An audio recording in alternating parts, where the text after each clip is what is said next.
sampah nggak cuma dari Pulau Seribu, tapi dari laut juga ya? Dari laut itu tanggung jawab kami yang 10 orang. Mau buang di sini, Bu? Iya, emang pembuangan sampahnya di sini. Kalau seandainya udah padat, buat dibikin rumah.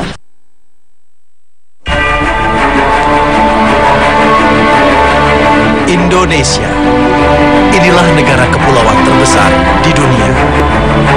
Jajaran pulau-pulau cantiknya tersebar dari Sabang hingga Merauke. Bangsa mancanegara telah lama mengakui keelokan negeri Nusantara ini.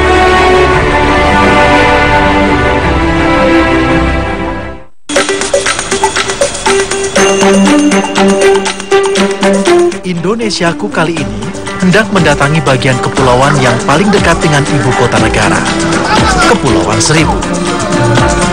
Ada 110 pulau yang menjadi pintu gerbang utara ibu kota Jakarta. Keindahan Pulau Seribu telah lama mencuri perhatian pemerintah daerah. Peraturan Daerah Nomor 6 Tahun 1999 menyatakan Pulau Seribu menjadi bagian dari wilayah pengembangan bagian utara Jakarta dengan titik berat pada potensi pariwisata. Keseriusan pemerintah nyata membuahkan hasil. Tahun 2014, 1,8 juta wisatawan baik lokal maupun mancanegara datang ke Pulau Seribu. Di balik popularitasnya, pulau cantik ini ternyata menyimpan berbagai persoalan. Masalah sampah adalah salah satunya. Perlahan namun pasti, persoalan sampah mulai menghantui Kepulauan Seribu. Entah dari mana sampah-sampah ini berasal. Tiba-tiba saja, sampah mengepung pantai-pantai Pulau Seribu. Lagi-lagi sampah, itulah permasalahan yang selalu menghantui Ibu Kota DKI Jakarta. Tidak hanya ada di urat nadi Ibu Kota DKI Jakarta, namun juga di kulit terluar Ibu Kota DKI Jakarta. Sayang Seribu sayang, wilayah Kepulauan Seribu menyimpan banyak sekali fenomena sampah yang tidak mengenal tempat dan tidak mengenal waktu. Bagaimana kisahnya? Saksikan selengkapnya di Indonesiaku kali ini.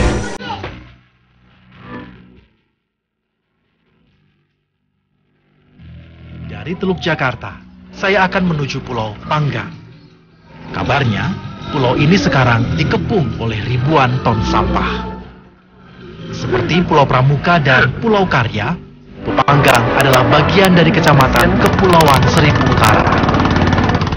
Bukanlah persoalan mudah menuju Pulau Panggang. Tak setiap hari ada kapal dari dan menuju Pulau Panggang. Kami akhirnya menumpang kapal kayu milik nelayan. Entah karena alasan apa, kapal-kapal besar hanya beroperasi satu kali saja pada hari-hari biasa. Padahal, aktivitas warga dari pulau ke Jakarta atau sebaliknya cukup tinggi.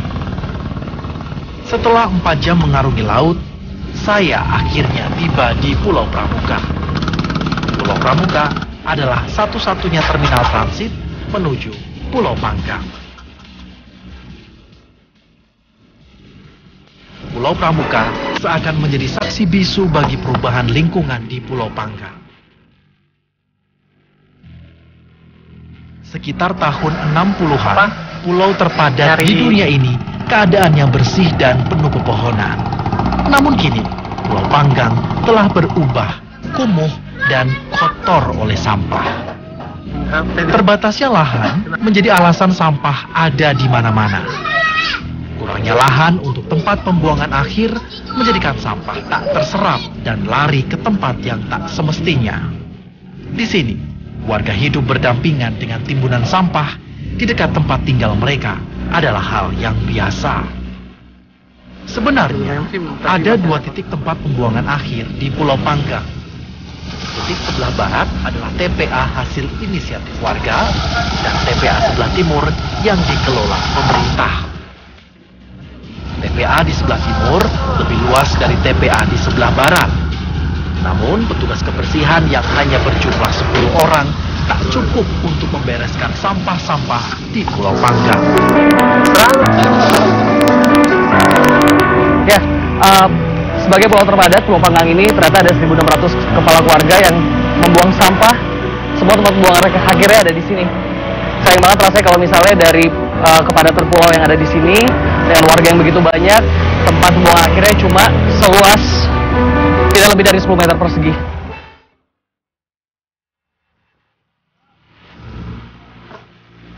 Cerita sedih ini menjadi makin memilukan manakala mengetahui bahwa sampah yang berada di wilayah Pulau Panggang ternyata bukan hanya sampah dari warga pulau. Sampah kiriman dari wilayah pusat ibu kota Jakarta jumlahnya pun berlipat-lipat banyaknya. Sampah-sampah ini terbawa arus laut melalui 13 aliran sungai yang ada di Jakarta. Musim kayak gini, ini sampah lautnya agak kurang. Nanti kalau udah musimnya angin selatan, yang dari daratan Pulau Jawa lah udah. Yang namanya Pulau Seribu itu pasti kena imbasnya, sampahnya itu. Tapi kalau Jakartanya hujan gitu kan, nah udah air kali keluar, udah sampahnya gitu. Jadi sampah nggak cuma dari Pulau Seribu tapi dari laut juga ya? Dari laut itu tanggung jawab kami yang 10 orang. Darat itu tanggung jawab kami 10 orang. Itu dampak dari pusat Jakarta ya, Bang? Iya.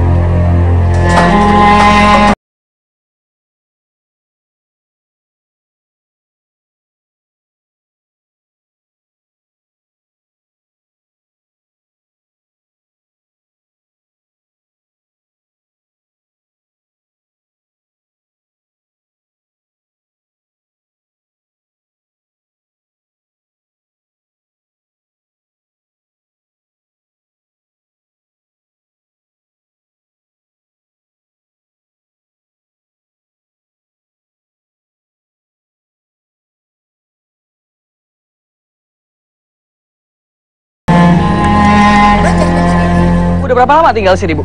Sudah dari kecil saya tinggal di sini. Dari kecil, berarti udah puluhan tahun ya? Iya. Udah cukup lama ya? Terus saya penasaran nih, sebenarnya untuk garis pantai dulu tuh, waktu ibu kecil tuh, dari mana ya lantasnya? Sini. Oh, dari sini?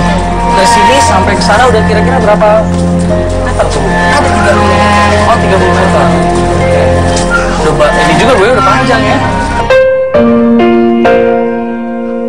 Ternyata sejak awal rumah Dahlia dibangun di atas tumpukan sampah.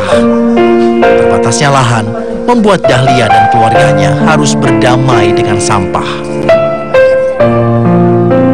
Kok buang di sini, Bu? Iya, emang pembuangan sampahnya di sini.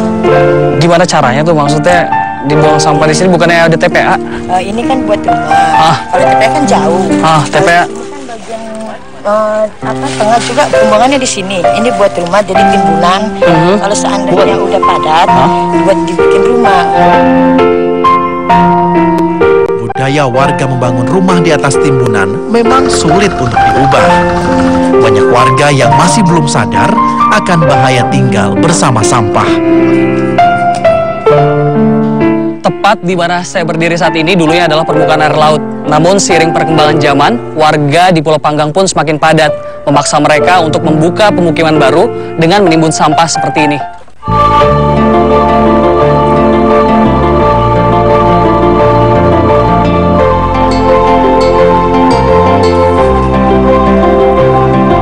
Bagi mereka, tak mungkin lagi mencari lahan untuk membangun rumah baru.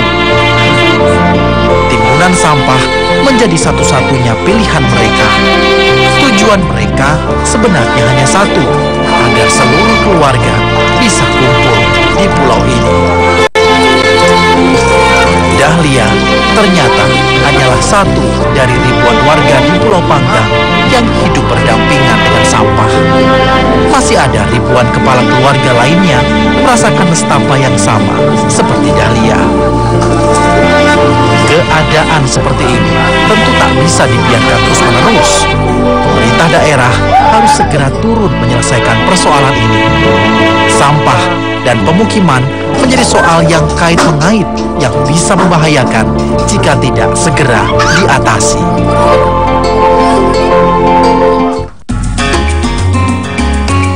Tak hanya di darat, sampah-sampah ini juga bahkan menghantui laut Pulau Panggang. Sampah menjadikan anak-anak enggan bermain di laut. Mereka lebih memilih berenang di Pulau Pramuka yang lebih bersih. Pagi ini, saya akan mengikuti petugas kebersihan laut mencari dari sampah laut di sekitar Pulau Panggang. Aja atau Kapal katamaran ini akan menjadi alat transportasi kami sekaligus kontainer sementara untuk mengangkut sampah.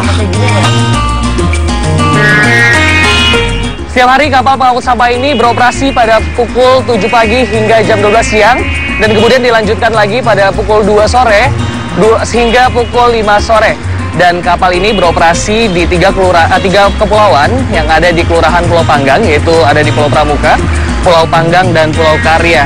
Tidak hanya sampah-sampah yang dibersihkan di daratan, tentunya kapal pengangkut sampah ini memang membersihkan fokus pada permukaan air laut saja.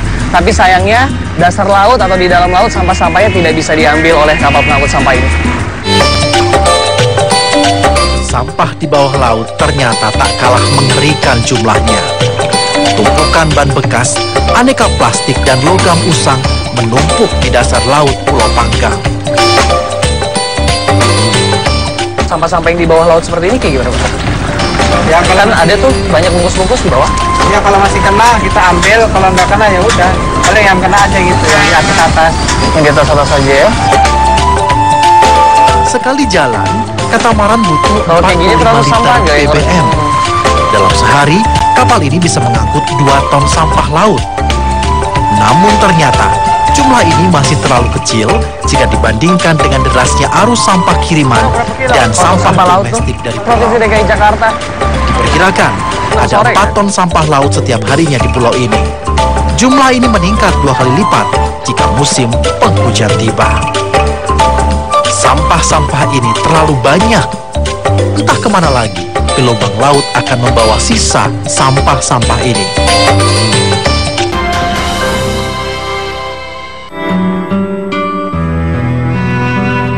Sampah yang mencemari laut ternyata juga berdampak pada ketersediaan air bersih di pulau. Kualitas air tanah menjadi buruk karena bercampur dengan air laut yang sudah terkontaminasi sampah. Lagi-lagi, warga pulau lah yang harus merasakan dampaknya. Penderitaan warga akan krisis air bersih dapat saya rasakan di salah satu sumur dekat rumah Fatimah ini. Pemirsa, ini adalah air sumur yang biasa digunakan oleh warga Pulau Panggang. Sekilas memang air ini jernih, tapi jika dirasakan, air ini sedikit payau dan juga agak sedikit berbau ya, Bu? Iya, Jadi nggak bisa buat minum? nggak bisa buat minum. Cuci piring sama Cuma nyuci piring aja sama itu ya? itu. Fatimah sedikit lebih beruntung karena rumahnya agak menjorok ke dalam area pemukiman. Sementara kebanyakan rumah warga lainnya berada dekat dengan bibir pantai yang artinya menyatu dengan sampah. Kualitas air menurun tajam, jernih dan berbau menyengat. Sekalipun untuk mencuci piring, air sumur warga sebenarnya tak layak digunakan. Pulau Karya menjadi tujuan warga untuk mandi dan mencuci. Warga rela menyeberang ke Pulau Karya karena air di Pulau Karya yang jernih dan tidak berbau. Sumur-sumur ini mereka gunakan secara bergiliran untuk mencuci pakaian. Kebutuhan air bersih minum dan memasak masih harus dibeli dari penyulingan air di luar pulau. Dalam sehari, sekitar 100 hingga 300 galon air yang dikirim ke Pulau Panggang. Pada musim kemarau, kebutuhan air penyulingan ini melonjak hingga 2 kali lipat. Harga air per galon mencapai Rp6.000. Untuk air bermerek, harganya bisa Rp23.000 per galonnya. Dalam sehari, satu keluarga bisa menghabiskan 3 hingga 5 galon air bersih. Jumlah ini, jika dirupiahkan, jumlahnya cukup lumayan. Jumlah yang cukup berat bagi sebagian besar warga Pulau Panggang yang umumnya hanya bekerja sebagai nelayan lepas. Karenanya, tak semua warga mampu membeli air sulingan ini.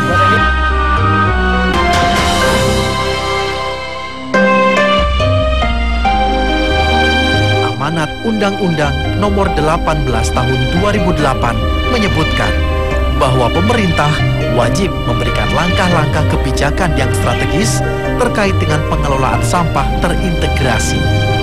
Kepulauan Seribu membutuhkan upaya segera menanggulangi masalah sampah. Salah satunya dengan membangun tempat pembuangan akhir atau TPA yang dilengkapi dengan mesin pembakar sampah yang memadai.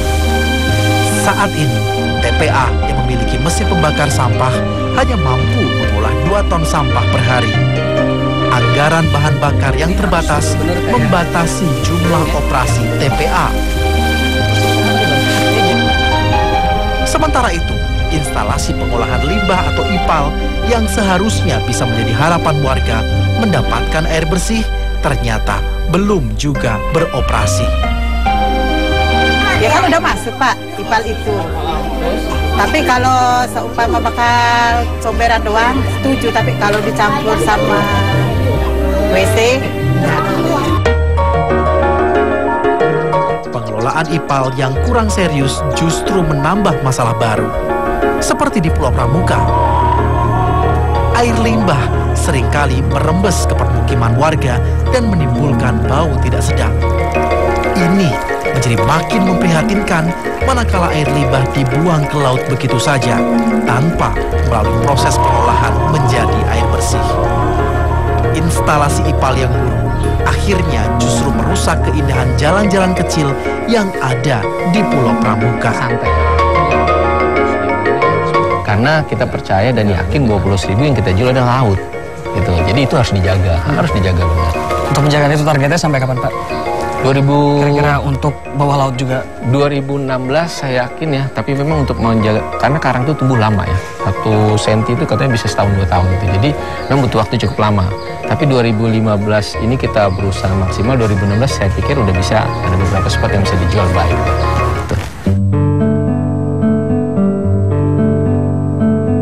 Sampah memang menjadi soal yang pelik. Namun, warga Pulau Panggang yang tidak tinggal diam tak hanya menunggu datangnya upaya penyelesaian dari pemerintah. Mereka pun bergerak dari hal-hal yang kecil. Adalah Sahriah dan Mardiah. Mereka berdua adalah warga pulau yang memilih menjadi pengrajin sampah. Setiap akhir pekan, belasan ibu rumah tangga ikut mendaur ulang sampah di rumah Mardiah.